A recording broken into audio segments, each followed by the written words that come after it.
it work on its victim, and just how spectacular would it be? To find out, Scott is going to test his design on a real person, stuntman Steve Trulia.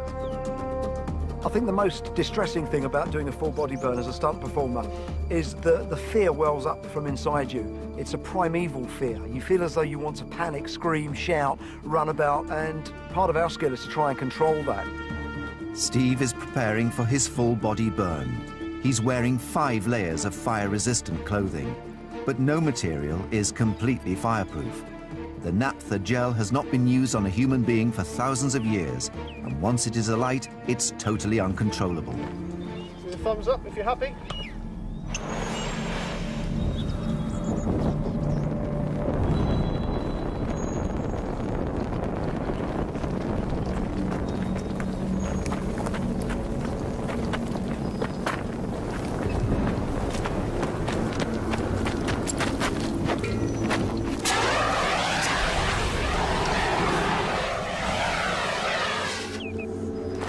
Steve, you're out. Okay, Steve. Oh, okay.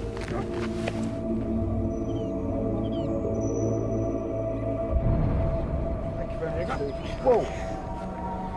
How's that feel? Yeah, amazing. You can feel the panic welling up inside, the flames in front of my face. I can't imagine what that must be like for somebody that's really been burned. It doesn't bear thinking about someone being in just a tunic. I think wanting to get the flames out of your face is the most important thing there. That's the primeval urge. I think anyone being burnt with a tunica molester will have been running, I would think, almost anything to get your face out of those flames. On that burn, the flames went so high, so quickly, that it surprised me. It's a sudden, full-size fireball. There's no build-up, it's just wallop, taking everybody by surprise. The test proves that it is possible to create a large fireball that will last for up to a minute. An agonizing spectacle. That felt different from most of the stunt burns that I do, because I've been really aware since this job came in that this was really done to people. And I was aware of that throughout the whole tunica molester process. So it felt different. It was more poignant in a way. And it's made me quite pensive and thoughtful about the whole process.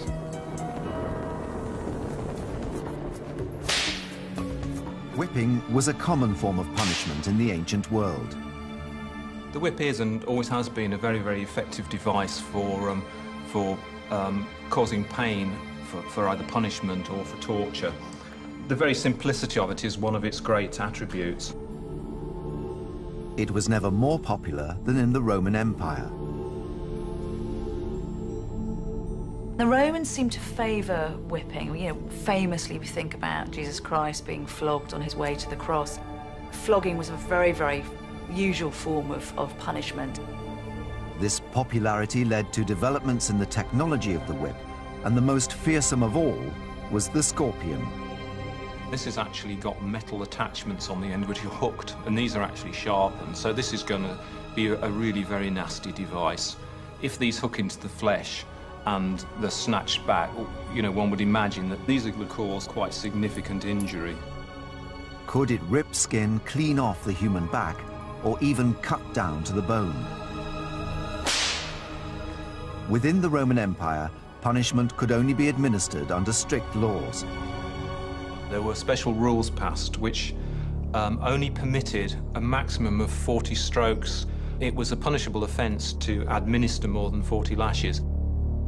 Exceeding 40 strokes risked accidental death. What was often done, they would only actually inflict 39, so any errors of counting and then still be on the safe side. To discover what 39 scorpion lashes could do to flesh, Richard Windley will be joined by trauma surgeon Mike Edwards. They will test the effect of the whip on a pig carcass. Pig flesh is a close representation of human flesh because the skin and tissues are similar in both species.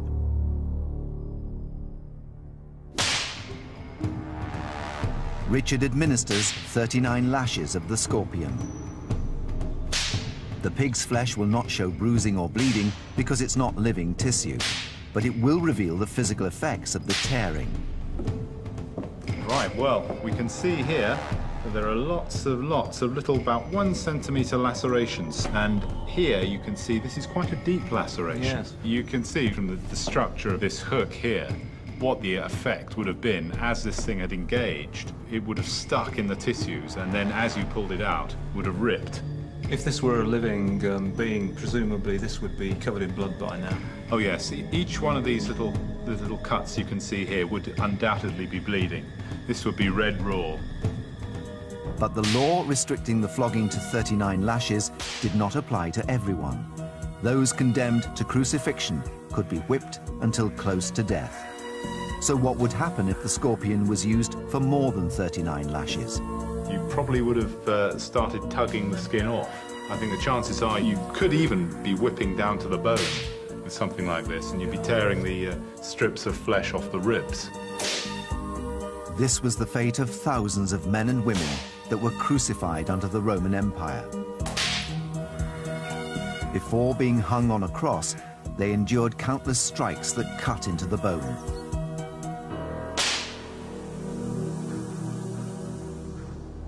Another form of cruel punishment was used centuries later in medieval Europe, when the penalty, it was believed, should fit the crime.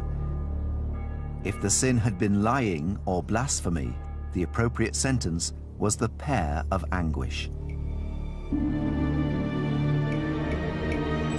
The pear is an insult, it's an assault on the human body. Our mouths are used in breathing, in eating, in communication, and the pear violates all of those. It was a device forged from iron, and it consisted of 4 petals secured around a central thread. Closed, it resembled a pear in size and shape, but as the handle was twisted, the petals slowly opened. It expanded outwards, extending its width 3-fold. A number of them still exist, but there are no surviving accounts of what this implement actually did to the human body. Ancient discoveries will investigate not only whether the pear could rip the mouth apart, but also whether the terror and injury it inflicted could lead to cardiac arrest. Forensic dentist Dr. Catherine Adams will analyze the effects of the pear of anguish on the mouth. The torture is, in many respects, the sheer horror of what this is going to do. Something is going to be inserted against your will into your mouth. The first obstacle to the torturer is going to be the teeth. The sheer weight of this is likely to actually fracture some of the teeth. The teeth are supplied by a massive number of nerve receptors, so the damage would cause immense pain. Once the pear is in, the idea was then to actually open it up so that the leaves would be expanding the jaw. They would be resting on the inner surfaces of the teeth and pushing those further and further apart. Eventually, the teeth would be forced from their sockets. If you've ever had a tooth extracted in the dentist, you know that the nerves will have been anaesthetized, but imagine having that without an anesthetic. As the pear expands, what will happen is that the jaw will actually dislocate. Compounding this, there will be swelling at the back of the mouth, and it is possible that the airway could start to close over. The obstruction in the mouth, the shock and the constriction of the windpipe would make breathing more and more difficult. This would lead to hypoxia, a reduced level of oxygen in the blood. The hypoxia is going to have significant effects on the rest of the body. The major organs will be starved of oxygen, in particular the brain, and eventually what that will do after a couple of minutes is that it's going to cause cardiac arrest. During this medieval period, the Inquisition sentenced thousands to be burnt at the stake. But did these victims actually die from burning, or was death caused by inhaling the flame itself?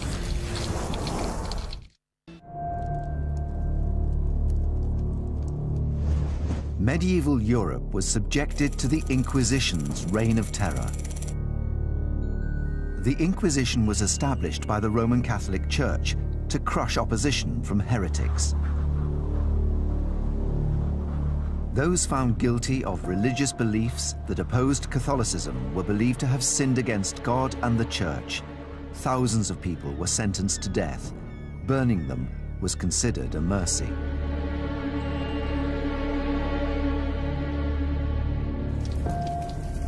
It was believed that through the fires, a kind of taste of the fires of hell, there was the smallest chance that the victim might actually be able to receive redemption and salvation.